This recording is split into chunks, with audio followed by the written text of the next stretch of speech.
30 और 35 की उम्र के बाद वो कौन सी एक्सरसाइज है जो बहुत सेफ है, कोई भी बिना सोचे कर सकता है? बट अगर सनलाइट नहीं होगा, अल्ट्रावायलेट लाइट नहीं पड़ेंगी तो विटामिन डी नहीं बनेगा। 2 घंटे घर के बाहर खेलें, उन सारी बीमारियों का कोई वन टाइम ट्रीटमेंट नहीं होता है। किस उम्र में आके घुटनों के दर्द को बहुत सीरियसली लेना चाहिए कि हाँ अब ये घुटने बदलने की नौबत आ सकती है? आमतौर पर ये शुरुआत किस उम्र में होती है? अगर हम एकदम फिट आदमी की बात कर रहे हैं तो घुटनों का दर्द यूजुअली 50 साल के पहले अगर आया है और वो आज दर्द आया, 2-4 दिन रहा, हम परेशान हुए, हमने सारे टेस्ट कराइए, मैं इस कैटेगरी का डॉक्टर नहीं हूँ। आपको 2-4 दिन के लिए दर्द आया, आप कोई भी डॉक्टर या अपने पास से कोई भी दर्द की गोली ले करके जो घर में अवेलेबल है उसको खा करके रेगुलर खाएं, हफ्ते 10 दिन खाएं। अगर उस गोली से आप ठीक हो जाएं तो आपको डॉक्टर के पास जाने की ज़रूरत नहीं है। अगर आपका पेन, कोई भी मस्कुलोस्केलेटल पेन 3 वीक्स या उससे ज़्यादा का है, दर्द की गोली लेते हैं ठीक हो जाता है और फिर दोबारा वापस आ जाता है, तो 3 हफ्ते के ऑब्जर्वेशन के, मैं मॉडरेट पेन की बात बता रहा हूँ, ये नहीं कि आप एक्यूट पेन है तो आप घर में बैठे ना। इमरजेंसी पेन, एक्यूट पेन की मैं बात नहीं कर रहा हूँ। एक मॉडरेट पेन, जैसे हम चल रहे हैं, हमारे घुटने में हल्का सा दर्द हुआ, आ रहा है जा रहा है, तो मतलब जो मॉडरेट पेन है उसको ऑब्जर्व करना चाहिए 3 वीक्स के लिए, माइल्ड पेन को ऑब्जर्व करना चाहिए 3 वीक्स के लिए, सीवियर पेन के लिए आपको डॉक्टर के पास जाना चाहिए। अगर 3 हफ्ते से ज़्यादा पेन परसिस्ट करता है या पेन की मेडिसिन आप ख़त्म करते हैं, उसके बाद दर्द दोबारा वापस आ जाता है, you should visit your doctor. और कब घुटने बदलने की नौबत आती है, उसका क्राइटेरिया क्या होता है कि इस इंसान के घुटने बदले जाएंगे, और घुटने बदलने का मतलब क्या होता है? ये एक तो ये समझ लिए कि नी जॉइंट रिप्लेसमेंट दुनिया में होने वाला सबसे ज़्यादा नंबर का रिप्लेसमेंट है। अगर हम 100 रिप्लेसमेंट किसी भी हॉस्पिटल या किसी भी कंट्री में होता है, करते हैं, तो उसमें 80% से ज़्यादा, 80 to 85% का घुटने का रिप्लेसमेंट होता है। क्यों? क्योंकि हम सब कुछ उकड़ू बैठते हैं, पालथी लगाते हैं, जंप करते हैं, खेलते हैं, वॉक करते हैं, साइकिलिंग करते हैं। ये एज के साथ वियर एंड टियर होता है। पहली चीज़ तो ये समझिए कि जो घुटने खराब होने की बात करते हैं, ये कोई बीमारी नहीं है, इसको एज रिलेटेड प्रॉब्लम कहते हैं। ये ऑस्टियोआर्थराइटिस है। Osteoarthritis is not a disease, it is a part of ageing process, everybody should know it. और उसके लिए कोई दवा बनी हो वो रुक नहीं सकती। हम कुछ सप्लीमेंट देते हैं जिससे वो थोड़ा बहुत फ़ायदा होता है, थोड़ा बहुत डिले होता है, अलग अलग तरह की रिपोर्ट्स हैं, अलग अलग तरह के लिटरेचर हैं, बट अल्टीमेटली कोई भी ऐसी दवा नहीं बनी जो एज को स्टॉप कर सके। तो ऑस्टियोआर्थराइटिस को स्टॉप कर सके ऐसी कोई दवा नहीं है। जब घुटने इतने खराब हो जाते हैं, क्या होता है उसमें जब घुटने ही बदल उसमें मेन 3 फैक्टर हैं। एक जेनेटिक फैक्टर है, अगर मेरे दादा का घुटना खराब था, मेरे नाना का घुटना खराब था, तो मेरे घुटने खराब होने के चांस होंगे, दिस इज़ 1। अगर आप मोटे हैं, फैटी हैं, आपकी एक्टिविटी लेवल कम है, तो आप में घुटना चांस ज़्यादा है खराब होने का। 3rd, यूजुअली जॉइंट फीमेल्स में ज़्यादा ख़राब होते हैं एज़ कम्पेयर टू मेल्स। इसका कोई रीज़न नहीं है, बट जो मेरा कॉमन सेंस ये कहता है कि females is less active than males, and that is why probably the number of osteoarthritis patients are more in female at the same age group than males. तो ये जो हम देख रहे हैं, ये घुटनों का मॉडल है या ये घुटने बदले? मैं बताता हूँ। देखिए, ये घुटने का मॉडल है, ये नॉर्मल घुटना है। आप देखिए, ये नॉर्मल घुटना है। इसमें हमें क्या क्या दिख रहा है? ये थाई की बोन है, जिसको आप इस बड़े मॉडल में देख सकते हैं। ये थाई की बोन है, ये थाई की बोन है, ये लेग की बोन है। इस घुटने का मिनी नेचर फॉर्म ये है, जिसको मैं दिखा रहा हूँ, ये। और ये जो ब्लू कलर का आपको दिख रहा है, ये आर्टिकुलर कार्टिलेज होती है। ये कार्टिलेज कहलाती है? ये कार्टिलेज, ये सॉफ्ट होती है? ये सॉफ्ट नहीं, स्मूथ होती, सॉफ्ट भी होती है, स्मूथ भी होती है, बट बहुत टेंसाइल स्ट्रेंथ अच्छी होती है। ऐसा नहीं कि जल्दी ख़राब हो जाए। ये पूरी लाइफ में 100 साल तक चलने के लिए बनी होती है, लेकिन जैसे जैसे एज, जेनेटिक्स बदलती है, एज बढ़ता है, ये धीरे धीरे घिसने लगती है। और ये जो बीच में आपको वाइट सा दिख रहा है, ये वाइट जो दिख रहा है, ये मेनिस्कस है। और ये जो दिख रहा है ब्लू कलर का आपको निशान लगा के बना, ये एसीएल लिगामेंट है। और इसको पलट के देखेंगे तो ये पीसीएल लिगामेंट है। ये इसलिए बताना चाहता हूँ क्योंकि जो एथलीट होते हैं, जो एक्टिव होते हैं, जो बैडमिंटन खेलने वाले होते हैं, जो फुटबॉल प्लेयर्स होते हैं, जो दौड़ भाग के खेल खेलते हैं, उसमें नी के लिगामेंट्स का डैमेज होता है। उसमें मोस्ट कॉमन जो लिगामेंट डैमेज होता है वो एसीएल लिगामेंट डैमेज होता है। सेकेंड स्पीशियल लिगामेंट डैमेज होता है, ये लेटरल कोलेटरल लिगामेंट है, ये मीडियल कोलेटरल लिगामेंट है, ये नी को एक दूसरे से बाइंड करके रखता है, और ये मेनिस्कस है। जो कॉमनेस्ट इंजरी होती है, मेनिस्कस भी एक तरह का कार्टिलेज है, लेकिन ये दूसरा वैरायटी का कार्टिलेज है, और ये आर्टिकुलर कार्टिलेज दूसरी वैरायटी कार्टिलेज है। ये बीच में वॉशर का काम करता है, और जैसे हम अपने खाना खाते हुए कभी अपनी जीभ को काट देते हैं, ये नेचुरल है, वैसे ही कभी कभी जैसे जैसे एज एडवांस होती है या बहुत हम रफ गेम खेलते हैं तो ये मेनिस्कस दोनों बोन्स के बीच में क्रश हो जाता है, जिसकी वजह से मेनिस्कस इंजरी होती है। जो आमतौर पर घुटनों के दर्द लंबे चलते हैं। एथलीट्स एक्टिव लाइफ स्टाइल, जैसे आप फुटबॉल खेल रहे हैं, खेलते हुए अचानक दर्द हुआ, उस समय तो चूक खेल रहे हैं पता नहीं चला, फिर घर पहुंचे तो आपका घुटना सूज गया। अगर घुटना तुरंत सूज गया और बहुत ज़्यादा सूज गया तो आपको मेनिस्कस इंजरी है। अगर घुटना एक दिन बाद सूजा तो आपको एसीएल लिगामेंट की इंजरी है। ये क्लासिकल फाइंडिंग है जो पेशेंट खुद बताता है, जिससे हमें लगभग पता चल जाता है, हमें एमआर पे जाने की ज़रूरत नहीं पड़ती। हिस्ट्री अगर हम प्रॉपर लेते हैं तो किस चीज़ का है। और सबसे बड़ी चीज़, ये एक्सरे में नज़र नहीं आता, इसलिए कोई भी पेन जो घुटने में हो, स्पोर्ट्स इंजरी के बाद हो, और स्वेलिंग हो जो 24 घंटे में आई हो, और आदमी को चलने में डिस्कम्फर्ट हो रहा है, नी जॉइंट का मूवमेंट रिस्ट्रिक्ट हो गया है, तो उसको लिगामेंट, कार्टिलेज, मेनिस्कस कोई भी इंजरी हो सकती है, जो एक्सरे कराने पे नॉर्मल आता है और एमआरआई में वो पता चलता है। उसका इलाज अगर माइनर है तो हील तो नहीं होता, वो ग्रेजुअली बॉडी उसको अडॉप्ट कर लेती है। अगर मेजर है तो या तो उसका रिपेयर होता है या उसको हम हटा देते हैं, काट करके निकाल देते हैं और उसको शेप कर देते हैं सेम जैसे जैसे भगवान ने बनाया होता है। उसके बाद वो घुटने नॉर्मल काम करते हैं। तो जब घुटने बदले जाते हैं तब क्या लगाया जाता है? ये नॉर्मल था, जैसे जैसे एज एडवांस होती है, ये घुटना देखिए एक तरफ ख़राब हुआ, इसको ऑस्टियोआर्थराइटिस बोलते हैं। ये यंग एज में 50 ईयर्स के आसपास शुरू होती है, जो एज रिलेटेड है, डीजनरेशन। और जैसे जैसे एज बढ़ती है वो इस तरह से दोनों तरफ पहुंच जाती है। यानी समस्या कहीं वो सॉफ्ट टिश्यूज और कार्टिलेज में ही आती है। कार्टिलेज में ही आती है, ये है। और इस पर भी जो पेशेंट होते हैं, इंडियन पेशेंट्स होते हैं, वो कभी कुछ कराते नहीं हैं, अवॉइड करते रहते हैं कि कौन दिखाए, काम चल रहा है। फिर वो आते हैं इस सिचुएशन जब देखिए डिफॉर्म हो जाता है और सब फैल गया, एकदम सब डैमेज हो गया, ये देखिए कितना रफ हो गया। तो इस सिचुएशन में जब हो जाता है तो इसमें रिप्लेसमेंट ज़रूरत होती है। और एक बहुत बड़ा मिथ है कि घुटने बदल दिए, मतलब ऐसा नहीं कि मैंने इसको कट किया, यहाँ से ये घुटना ऐसे कट किया, निकाला और एक नया घुटना लगा दिया, ये नहीं है। हम इसमें करते क्या है कि हम घुटने की जो ये डैमेज लाइनिंग है, इस लाइनिंग को शेप से कट करते हैं और वो कट करके कुछ ऐसे करते हैं, ये घुटने को इस तरह की शेप में कट, जो जितनी भी रफ सरफेस थी सब हमने रिमूव कर दी, सब कुछ रिमूव कर दिया, ये एकदम खाली। और इधर भी जो सॉफ्ट टिश्यू था, कार्टिलेज था, जो लिगामेंट था, सब खत्म हो गया, निकाल दिया गया। उसके बाद हम क्या करते हैं कि हम इसके ऊपर कैपिंग कर देते हैं। जैसे भगवान ने ये आर्टिकुलर कार्टिलेज लगा के भेजी थी ब्लू कलर की, हम उसकी जगह एक मेटल का कैप इधर लगा देते हैं और एक कैप हम नीचे की तरफ लगा देते हैं, इस तरह का मेटल का ये कैप होता है, उसको हम लगाते हैं। और फिर इसके ऊपर एक हम, जैसे मेनिस्कस भगवान ने बनाया तो हम उसके अंदर एक ये प्लास्टिक लगा देते हैं। ये प्लास्टिक होता है? ये बहुत हाई क्वालिटी का पॉलीथाइलिन होता है और इस तरह से फिक्स हो जाता है। और हम नीचे टांग की बोन में ये लगा देते हैं और ये आपका घुटना रेडी हो गया। ये एज गुड एज नॉर्मल घुटने की तरह काम करता है। भगवान की बनाई चीज़ कोई नहीं बना सकता। इसकी डिफिशियंसी ये है कि जो मॉडुलस ऑफ इलास्टिसिटी मैं आपको समझा रहा था, इस मेटल का मॉडुलस ऑफ इलास्टिसिटी और जो बोन का मॉडुलस ऑफ इलास्टिसिटी सेम नहीं है।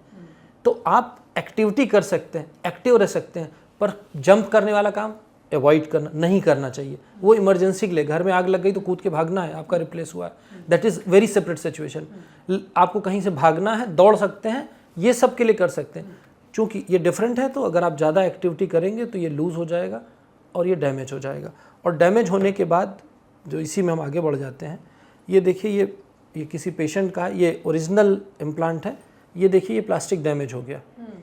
इसी को रिवीजन, जब ये ख़राब हो जाता है तो हम इस प्लास्टिक को बदल करके दूसरा प्लास्टिक लगा देते हैं। मेटल वही रहता है मोस्ट ऑफ द टाइम। बहुत बार जब ये भी लूज़ हो जाता है तो हम इसको बदलते हैं, सारा लूज़ हो जाता है सब बदलते हैं। तो जब घुटने बदले जाते हैं तब क्या लगाया जाता है? मैं पहले तो एक तो बहुत बड़ा मिथ है कि घुटने की सर्जरी कब कराएं, क्योंकि बहुत सारे पेशेंट्स आते हैं कहते हैं कि ये मुझे अभी बता दिया, बाद में बता दिया। वो मैं क्लेरिफाई कर देता हूँ, ये नॉर्मल एक्सरे होता है। इसमें घुटना सामान्य एकदम दिख रहा है। हाँ, क्योंकि ये जो आपको स्पेस दिख रहा है, ये स्पेस, अगर ये स्पेस मेंटेन्ड है तो आपको रिप्लेसमेंट की ज़रूरत नहीं है। आप अपने घुटने को खुद देखिए, बट शर्त ये है कि आपके घुटने का एक्सरे जो है वो खड़े होके होना चाहिए। तो जैसे ये नॉर्मल घुटना होता है तो आप देखते हैं बोन एक्सरे में आती है, सॉफ्ट टिश्यूज़ एक्सरे में नहीं आते, कार्टिलेज एक्सरे में नहीं आती है। तो इस तरह के घुटने का अगर हम एक्सरे कराते हैं तो ये ऐसा दिखता है, बोन ऊपर दिखी, ये थाई बोन है, ये लेग की बोन है और बीच में स्पेस दिखा, वो एकदम फिट एक्सरे का एग्जाम्पल है। हम जब नॉर्मल एक्सरे को लगा के देखते हैं, जो पेशेंट का सबसे बड़ा कन्फ्यूजन है कि उसको रिप्लेसमेंट कब कराना चाहिए। पहली चीज़ ये है कि नी का एक्सरे दोनों घुटनों का खड़े होके होना चाहिए। खड़े होके, लिटा के अगर एक्सरे लिया गया हो तो वो मिसलीडिंग होता है, उस पर भरोसा नहीं करना चाहिए। खड़े होके दोनों घुटनों का एक्सरे कराएं। अगर उसके बीच में ये स्पेस मेंटेन है तो आपकी सर्जरी की ज़रूरत नहीं है, आउट। सेकेंड, जैसे जैसे एज एडवांस होती है या नी पेन बढ़ता है, आपका घुटना देखिए इस तरह से हो गया, इस तरफ स्पेस है पर इधर बोन एक दूसरे को रब कर रही है। ये हमेशा पेनफुल होगा, ये ठीक नहीं होगा, इसको सर्जरी की ज़रूरत है। और इस कंडीशन में भी अगर लोग नहीं कराते हैं तो ये इससे एडवांस होकर के ये बदल जाती है इस तरह से। ये देखिए, इससे ज़्यादा डैमेज यहाँ पे हो गया और मुड़ता गया। इससे भी एडवांस अगर हम जाते हैं तो एकदम ख़राब हो जाता है। जैसा हम इस घुटने को देख रहे हैं, ये पूरी तरह से डैमेज है, वैसे ये घुटना डैमेज है, स्पेस ख़त्म हो गया। अगर आपका ये स्पेस ख़त्म हो गया एक भी साइड पे, अंदर की तरफ या बाहर की तरफ, किसी भी तरफ अगर आपका स्पेस ख़त्म हो गया है, बोन से एक दूसरे को रब कर रही हैं, जहाँ पर ये रब कर रही हैं वहाँ पे वाइट वाइट पैच दिख रहा है आपको, ये दिख रहा है तो यू नीड रिप्लेसमेंट। इसमें injection, plasma, stem cell, steroid का कोई रोल नहीं है। ये बिल्कुल क्लियर होना चाहिए आपको। आप खुद अपने घुटने के एक्सरे को देख के डिसाइड कर सकते हैं कि whether you need knee replacement और नॉट। और जब आपका इस तरह का एक घुटना हो जाए तो जैसा कि मैंने बताया कि आपको ये कैपिंग लगा दी जाती है। और ये कैपिंग कैसी एक्सरे में दिखती है ये दिखाता हूँ। आप ये देखिए, ये हमने रिप्लेसमेंट किया, ये ऊपर का पोर्शन वाइट हो गया, ये नीचे का हो गया और ये बीच में स्पेस मेंटेन हो गया। ये प्लास्टिक है जो मैं बता रहा था।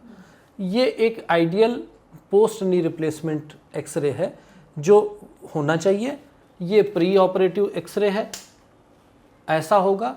फाइनली पोस्ट ऑपरेटिव ऐसा होगा। हमने उसको एक ऐसे करने की कोशिश की जैसे कि भगवान ने बनाया था कि ये बीच में स्पेस आ गया और यहाँ पे भी स्पेस आ गया और बोन एक दूसरे को रब नहीं करेगी, ये पेन नहीं होगा और पेशेंट ठीक हो जाएगा। घुटने बदलने के बाद कितने समय तक आप आराम से अपने आर्टिफिशियल नए घुटनों के साथ चल सकते हैं? क्या ध्यान रखना पड़ता है, क्या नहीं करना है कि वो लंबे चलें?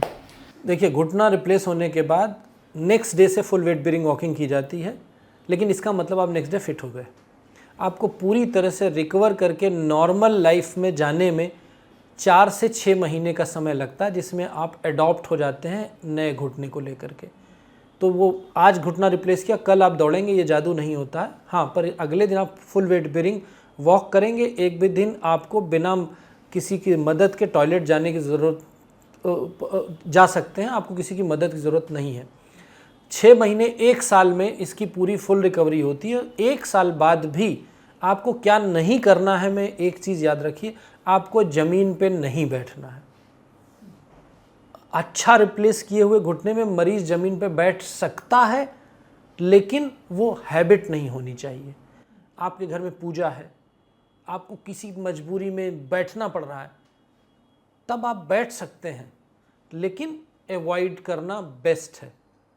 क्योंकि जब आप ज़मीन पे बैठते हैं तो ये घुटना ऐसे मुड़ता है और जब एक्सट्रीम फ्लेक्शन हो जाता है तो आप देखिए ये बाहर आने लगता है, ये लूज़ हो जाता है। आप बैठ तो जाएंगे लेकिन इसकी लाइफ कम हो जाएगी। एक नॉर्मल रिप्लेस्ड घुटने की एवरेज लाइफ जो आप पूछ रहे थे, लगभग बहुत अच्छे ढंग से किया जाए तो 25 ईयर ±5 ईयर है, वेरी करती है। अगर एक अच्छा घुटना रिप्लेस किया गया और पेशेंट ने सारी चीज़ों को फॉलो किया, उसने अपना वेट कम किया, वो रेगुलर एक्सरसाइज करता रहा, वॉक करता रहा, तो 20 से 25 साल तक तो एक अच्छा रिप्लेस किया हुआ घुटना में कोई समस्या नहीं होती है। पर ये बात भी है कि अगर पेशेंट कोई घुटना रिप्लेस कराने व्हील चेयर पर आया है और वो सोचे कि वो मेरे और आपके जैसा हो जाएगा, ऐसा नहीं होगा, क्योंकि घुटना इज़ नॉट एवरीथिंग, क्योंकि आपकी मांसपेशियाँ उसके ऊपर डिपेंडेंट हैं। आप ख़राब मांसपेशियों में घुटना बदल देंगे तो चलेगा नहीं। इसीलिए पोलियो वाले पेशेंट, न्यूरोलॉजिकली डिफिशिएंट पेशेंट जिसमें पावर नहीं होती, उन सारे पेशेंट में रिप्लेसमेंट इज़ नॉट अलाउड, करना ही नहीं चाहिए। आपने जैसे कहा कि अगर घुटना बदल गया और रेगुलर एक्सरसाइज कर रहा है पेशेंट, चल रहा है, वॉक कर रहा है, बहुत सारे लोग जो नी रिप्लेसमेंट कराते हैं उन्हें लगता है नहीं अब हम नहीं चल सकते, अब हमें इसको संभाल के रखना है, कम चलेंगे, कम एक्टिविटी करेंगे, क्या करना चाहिए उन्हें? अगर आपको रिप्लेसमेंट कराया है तो ऑन एवरेज आपको मिनिमम पूरे 24 घंटे में 2 घंटे चलना चाहिए। That includes 1 hour outside home and 1 hour inside home, whatever age group you may be. Healthy इंसान को कितना चलना चाहिए? अनलिमिटेड, उसको चलते रहना। अनलिमिटेड मतलब अनलिमिटेड का मेरा मतलब है जैसी उसकी लाइफस्टाइल रही है, जब उसके घुटने ठीक थे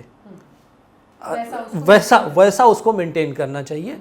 और वॉकिंग, स्टेयर क्लाइंबिंग को बिल्कुल बचाना नहीं चाहिए। बहुत सारे पेशेंट कहते हैं मैं स्टेयर पे नहीं चढ़ता क्योंकि घुटना रिप्लेस है, गलत है। उससे मांसपेशियाँ कमज़ोर होती हैं और कमज़ोर मांसपेशियाँ होंगी तो आपके घुटने के फेल होने के चांसेस ज़्यादा होंगे। आप घुटना रिप्लेसमेंट हुआ है तो आपको एक्टिव लाइफ जीनी है, ना बहुत एक्सेस ना बहुत लो, एवरेज फिट लाइफ जीनी है, जैसा आप रिप्लेसमेंट के 5-6 साल पहले हुआ करते थे वैसे रहना है, ज़मीन पे बैठना नहीं है। महिलाओं की एक समस्या लेते हैं, लो बैक पेन। ज़्यादातर इसकी कंप्लेन महिलाएं क्यों करती हैं और किस वजह से लो बैक पेन की समस्या महिलाओं में ज़्यादा है? पहली चीज़ तो ये लो बैक पेन, जो एक्यूट लो बैक पेन होता है, अचानक आप सुबह से उठे और आपकी कमर अटक गई और बहुत दर्द हुआ और आपसे उठा नहीं जा रहा, चला नहीं जा रहा, आप इमरजेंसी में आ रहे हैं। कुछ नहीं करना है, आपको घर पे रेस्ट करना है, 100% बेड रेस्ट फॉर 2 डेज़, और एनी पेन किलर जो भी आपके पास घर पे है आप उसको खा लीजिए। आप 2 दिन में 90% रिकवर कर जाएंगे। बैक पेन किसी को होना ये बहुत ही कॉमन फाइंडिंग है।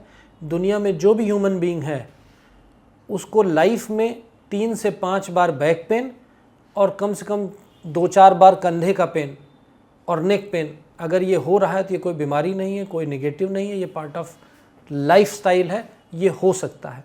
अब बात आती है back pain in female and chronic back pain. Normally मैंने देखा है कि बहुत सारे मरीज आते हैं, बैठते हैं और बैठते ही वो सबसे पहले कहते हैं कि सर मेरे को डिस्क प्रोलैप्स है L5-S1 L4 L5। और मैं ये कहना चाहता हूँ कि आप अपने घर में जो सबसे फिट है उसका MRI करा लीजिए और जो सबसे बीमार है उसका MRI करा लीजिए। आधी फाइंडिंग आपको उस फिट में भी मिल जाएगी, तो क्या उसको ट्रीटमेंट की ज़रूरत है, ये सोचने की बात है। Never try to treat your investigation report, treat yourself. आपको MRI का इलाज नहीं करना है, आपको अपना इलाज करना है। और इस गूगल ने जो है ना बहुत सारे लोगों को बीमार बना दिया है। और जो सेल्फ डायग्नोस इन्वेस्टिगेशन पढ़ने की एक चाहत होती है कि हर चीज़ को गूगल से पूछ लेना, इसने आदमियों को बहुत बीमार कर यानी वो रखा है। L5 L7 में जो समस्या दिखती है वो बड़ी नॉर्मल हो सकती है, वो बहुत नॉर्मल हो सकती है, उसका क्लिनिकल कोरिलेशन ज़रूरी है। मेरे आपके MRI में हो सकता है L4 L5 L5-S1 की डिस्क निकल के आए रिपोर्ट में, वो जो रिपोर्ट बनाई जाती है वो एक नॉर्मल फिट आइडियल पर्सन से बनाई जाती है, वो सिक और नॉन सिक की नहीं बनाई जा सकती है। नॉर्मल फिट आइडियल पर्सन और एक डिजीज पर्सन दोनों बिल्कुल अलग हैं। MRI रिपोर्ट का इन जनरल आप मान के चलिए, किसी भी इन्वेस्टिगेशन रिपोर्ट का आप इलाज मत करवाइए, आप अपना इलाज करवाइए, आप अपनी कंप्लेन बताइए, कितने भी डॉक्टरों के पास जाइए, आप रिपोर्ट पहले मत दीजिए। होता क्या है कि उसको पढ़ करके मरीज से पहले डॉक्टर का दिमाग भी बायस हो जाता है, और यही वजह है कि मैं उनकी रिपोर्ट बाद में पढ़ता हूँ। बहुत सारे लोग नाराज़ होते हैं कि मैं इतना 5,000 का MRI करा के लाया, आपने देखा भी नहीं। अरे भाई वो उसकी ज़रूरत ही नहीं है। तो लंबे समय तक रहने वाले लो बैक पेन के लिए महिलाओं को क्या करना चाहिए? सबसे इम्पॉर्टेंट चीज़ है महिलाओं में, एक तो यूजुअली लेडीज़ का वेट थोड़ा ज़्यादा होता है क्योंकि वो घर में रहती हैं, एक्टिविटी कम होती है, फिजिकली एक्सरसाइज वगैरह नहीं करती, इसलिए उनका वेट बढ़ता है। और वेट बढ़ना is a primary cause of low back pain. Inactivity is a primary cause of low back pain. जब इनएक्टिविटी होगी, फैट बढ़ेगा, तो मसल्स की वीकनेस होगी। These 3 are most important cause of low back pain from 30 years to 55-60 years. ये सबसे common है। Weight कम, active life style, back exercise. और सबसे अच्छा है, अगर आप गूगल देखते ही हैं तो सूर्य नमस्कार निकालिए, जो भी आपको पसंद आए उस सूर्य नमस्कार को अगर आप रोज़ करने लगें तो आपको स्पाइन की प्रॉब्लम नहीं आएगी। ओके, यानी अपनी हड्डियों को सही तरीके से चलाए रखना ज़्यादा ज़रूरी है ताकि वो और लंबी चलें, बजाय इसके कि उन्हें लेकर बैठ जाएं और संभाल लें ताकि वो और लंबी चलें। ये नियम गलत है। आखिरी सवाल लेते हैं। सर्वाइकल की समस्या बहुत लोगों को आ रही है, उसके पीछे आप किसे जिम्मेदार मानते हैं और वो समस्या कम कैसे की जा सकती है बिना दवाओं के? एक तो cervical is not a disease. Cervical, गर्दन को हम मेडिकल लैंग्वेज में सर्वाइकल बोलते हैं, इसको सर्वाइकल एरिया बोलते हैं, इसको थोरैकिक एरिया बोलते हैं, इसको लंबर एरिया बोलते हैं और नीचे को सैक्रल एरिया बोलते हैं। तो सर्वाइकल स्पाइन होता है, वो बीमारी नहीं होती है। स्पॉन्डिलोसिस मीन्स सर्वाइकल स्पॉन्डिलोसिस इसका पूरा टर्म है। और उसमें क्या होता है, ग्रेजुअली नेक की मसल चूँकि सबसे ज़्यादा यूज़ होती है, तो यहाँ की मसल में वियर एंड टियर होता है। जैसे जॉइंट में हो रहा है, नी जॉइंट में हो रहा है, वही सेम चीज़ आपकी गर्दन में होने लगती है, जिसको सर्वाइकल स्पॉन्डिलाइटिस बोलते हैं। वो भी एक इंसिडेंटल फाइंडिंग है, एज रिलेटेड फाइंडिंग है। Most of the neck pain आपका मसल्स की वजह से होता है, न्यूरोलॉजिकल रीजन्स की वजह से होता है, इनएक्टिविटी से होता है, टेंशन की वजह से होता है, एंग्जाइटी की वजह से होता है, और सबसे ज़्यादा कॉमन जो आज हम मेट्रोज़ में देखते हैं, कंप्यूटर मोबाइल से होता है। आप कंप्यूटर का जॉब करते हैं तो आप क्या करते हैं कि नॉर्मली इस तरह से सेटअप होता है कि ये मेरा कंप्यूटर है और ये मेरा उसका कीबोर्ड है, और कोई भी आदमी नॉर्मली 90% आदमी की ये पोजीशन होती है काम करने की, और ये पोजीशन काम करना ही आपके नेक, शोल्डर और आर्म के पेन का बेसिक रीज़न है if you are working on a computer. जितने भी एडल्ट्स आते हैं, मीन्स 25 ईयर से शुरू होकर के मैं 55 तक की बात कर रहा हूँ, जो एक्टिव हैं, कंप्यूटर पे हैं और नेक एंड शोल्डर पेन के लिए आ रहे हैं, उनका सबसे बड़ा रीज़न ये होता है कि ये पोजीशन। इसका सबसे सिंपल इलाज ये है कि आपका कंप्यूटर यहाँ से हटे और इस तरह से आप इसको मेज पे रखें। आपके दोनों एल्बोज़ टेबल के ऊपर रेस्ट होने चाहिए, आपका पेट मेज की एज से टच होना चाहिए, और आपके जब आप काम करें कंप्यूटर पे तो आपका डिस्टेंस, आई का एक सेफ डिस्टेंस उस पर रखिए। एल्बो इसके ऊपर रहेंगे, एल्बो हैंग नहीं करेगा, और आप कंप्यूटर पे काम करेंगे तो 80 to 90% नेक की, शोल्डर की और अपर बैक की प्रॉब्लम सॉल्व हो जाएगी। होता यह है कि किसी भी आदमी का एवरेज एज अगर हम मान लें 70 kg है तो 15 किलो के हाथ होते हैं, 7.5-8 किलो, 10 किलो इधर लटक रहा है, 10 किलो इधर लटक रहा है, और कंटिन्यूस लटक रहा है। इस वेट की वजह से यहाँ का फटीग होता है और नेक पेन होता है। और ये नेक पेन यूजुअली आपने देखा होगा 90% आप अपने साथियों से पूछे, नेक पेन हमेशा second half of the day में होता है। सुबह से उठते फिट रहते हैं क्योंकि सुबह तक वो फटीग नहीं हुई। तो simple, you change your life style और आप नेक की एक्सरसाइज करें। नेक की एक्सरसाइज मैं बता देता हूँ, बड़ा सिंपल सा है। आप दोनों हाथों को ऐसे रखें, पीछे लगाएं, गर्दन एकदम स्ट्रेट रहनी है, इस एक्सरसाइज का कॉन्सेप्ट है। सर से पीछे धक्का दें और हाथ से आगे धक्का दें, ये तरीका हुआ। पूरी ताकत से रोक के रखें, जब थक जाएं तो छोड़ दें। इसी तरीके से अब आगे से पीछे पुश करें और सर को आगे पुश करें। आप मेरी नेक मसल्स को ध्यान से देखिएगा, देखिए टाइट हो जाएंगी। हो रही, ये इस तरह से होल्ड करके रखें, कितनी देर? जितना आप आराम से रख सकें, फिर छोड़ दें। अब सर इधर घूमता है, सर से इधर धक्का दें और हाथ से रुकें। कान से ऊपर यहाँ पे अपने हाथ को रखें इस पोजीशन में, एंड एक दूसरे को पुश करने की कोशिश करें। देखिए ये नसल टाइट हो गई। होल्ड करके रखें और फिर इसी तरह से इधर करें, होल्ड करके रखें। ये 4 सभी करते हैं, 2 मिस करते हैं। गर्दन में रोटेशन भी होता है, तो अपने हाथ को फोरहेड पे रखें, इस सर को रोटेट करने की कोशिश करें, इस हाथ से रोके like this, and like this. और अगर योग करने वाले हैं तो शीर्षासन करें, आपको सर्वाइकल कभी नहीं होगा। इसीलिए बहुत पुराना गाना है, जीवन चलने का नाम, चलते रहिए सुबह शाम, लेकिन अपना चाल चलन सही रखिए, यानी सही तरीके से चलिए। नमस्कार।